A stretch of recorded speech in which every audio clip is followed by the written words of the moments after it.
With the presumed end of Smash Ultimate's content updates coming up in the near future, I've started to think of what other types of updates we could get to close out the game, aside from a new fighter in a challenger pack. With a game like Ultimate that's already so chock full of content, it's kind of surprising that there are actually some really great choices for potential new modes and add-ons that fans like us would love.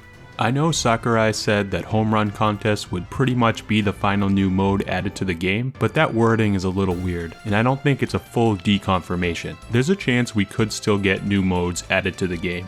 Harking back to the original Smash, adding some fan favorite modes like Target Test and Board the Platforms would be one of my top choices. I'd love to take on the challenge of running through Target Test or Board the Platforms with a roster of over 80 plus characters, but the more characters there are, the more work it would take to develop new modes like this for Smash Ultimate. Perhaps a more likely scenario for a potential Smash Ultimate content update would be adding in a few more Echo Fighters and/or alternate costumes with the final update. This would be a great way for Nintendo to further expand the Smash Ultimate roster. Utilizing some of the character bases they already have, they could add some fan favorite echoes or costume swaps to fill out the massive roster even more. While a Smash Ultimate Echo Pass is something that's been speculated for a long time, it is yet to happen. And with what we think is the final update on the horizon, here are some of the characters I think would fit well as echoes and alt costumes if an update like this were to be announced.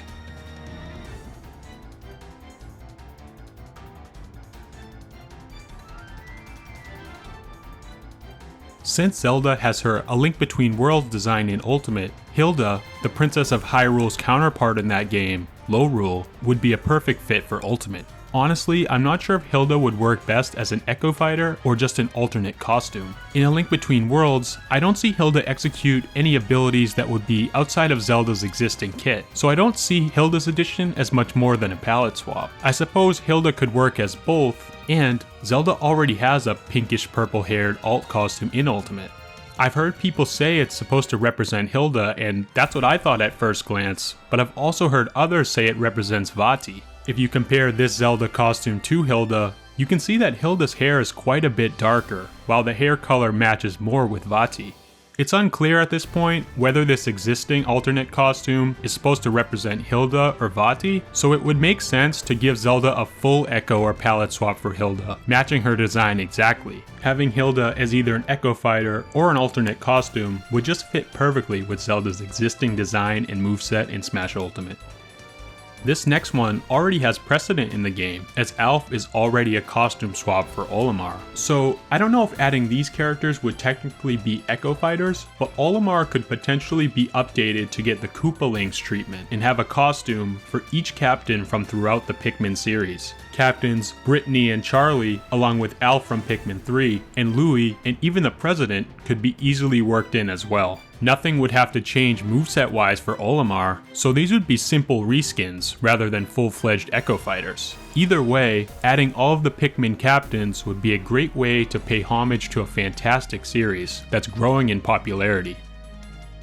All it takes is one look at Hero's final Smash to see that there are plenty more alts that Hero could take, representing the protagonists of all the other Dragon Quest games. In his final Smash, we can see models for the hero from Dragon Quest 1, 2, 5, 6, 7, 9, and 10. Meanwhile, we already have alts in the games for the heroes of 3, 4, 8, and 11. I'd assume that if the other DQ protagonists were to be added as alt costumes, the final Smash would need to be adjusted. It would be a little bit weird to be playing as one of the alts that's also present in the final Smash animation. This fact makes additional hero alts seem a little unlikely, as his final Smash pretty much deconfirms any more additional costumes. But it's cool to think about nonetheless. I think all of the iterations of Hero would make great playable alternate costumes, although judging from the models in the final Smash, I'd have concerns about the height of 7's protagonist. It seems in his case, hitboxes might have to be reworked to have that alternate costume function properly. This is yet another barrier to entry for more DQ hero alt being added to the game, but it's a fun possibility to think about nonetheless. With Splatoon's huge popularity, adding another character from the Splatoon universe to Smash makes a ton of sense. For now, the most realistic choice to me seems like adding in Octolings as an Inkling Echo Fighter. The moveset does not have to change that much, as Octolings can pretty much do anything Inklings can do, but the look and feel could be a bit different. Adding an Octoling as an Echo with its own costume variation would work well, or they could take the Olimar/Alf route and the Octoling palette swap could simply be an additional Inkling alternate costume. Either way, adding Octolings to Smash Ultimate would be an easy way to add more Splatoon representation into Smash, at least for now, until the Pearl and Marina tandem character gets added to the roster of Smash 6 in the future. Now the rest of these Echo Fighters are the ones that would need more in-depth changes. Again, nothing too crazy, but the base character's kit would most likely need a slight rework to get the most authentic feel possible. First is Miss PacMan. Though Miss PacMan would look and play extremely similar to Pac-Man, some adjustments to animations could be made in order to add some callbacks to the Miss PacMan games, such as different food items in place of Pac-Man's bonus fruits. Miss PacMan seems an obvious choice as an Echo that would encompass more games from the Pac-Man franchise, all while not being too intense of an overhaul. Miss PacMan is picture perfect for an Echo Fighter, and if there's ever some sort of Echo update in Smash Ultimate's future, I think this bow-bearing member of the Pac-Man clan is a lock for it. Shadow is another lock for an Echo Fighter pack if there ever was to be one. Since his model is so similar to Sonic's, I can see Shadow having a relatively simple implementation as an Echo Fighter in Ultimate. A simple palette swap would work, however, if the Smash Ultimate team wanted to be really true to the roots with Shadow's inclusion, they could lower his movement speed slightly from Sonic's and increase his power to make up for it. Shadow plays pretty much like Sonic in most Sonic games he appears in, so nothing drastic has to change in Smash either in terms of moveset.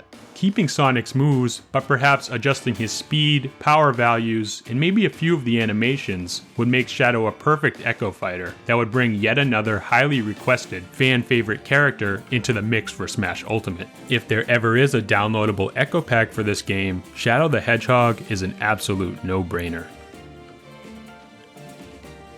The last potential Echo Fighter I want to shout out is Dixie Kong. Now I know Dixie is a highly requested character on her own, but I think Sakurai and the team could do her justice as an Echo Fighter just as well, if done correctly. For the most part, Dixie could play similar to Diddy, but there would need to be a few key changes. There would be two main changes that would definitely need to be done, both involving replacing Diddy's moves that are irrelevant to Dixie and adding in Dixie's iconic hairspin from the DKC games.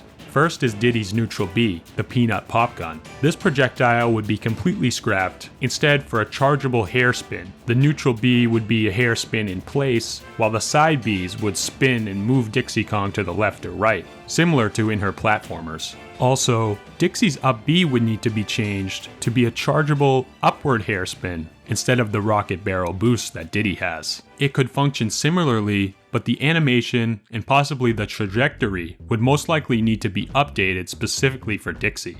Her hair could also be incorporated into some of her smashes and tilts as well, but mainly the specials, notably the up and neutral specials, would really need to be adjusted from what Diddy's currently are for the character to make sense. With quite a bit of substantial moveset change needed to successfully add Dixie Kong into Smash Ultimate, it makes me wonder if Dixie makes more sense as a full-on potential newcomer instead of an Echo Fighter. Either way, she is similar enough to Diddy in stature and potential move pool that she definitely should be considered in these conversations. So there they are, the characters I think would make the most sense for Sakurai and the team to add to Super Smash Bros. Ultimate as Echo Fighters or alternate costumes if there was ever going to be an update of that nature. With Challenger Pack 11 on the horizon, which is likely Smash Ultimate's final content update, the time is now to start considering things like this as a possibility. What do you guys think? Do you think there's a chance for an Echo Fighter or alt costume update in Smash's future? Did I miss any potential Echo Fighters or alternate costumes that would be a great fit for Ultimate? Do any of these Echoes deserve to be their own separate character with a unique moveset? Let me know down in the comments. It's a really interesting topic, so let's start a discussion and have some fun with it. And as always guys, thanks for watching, and hit that subscribe button for more quality Nintendo content.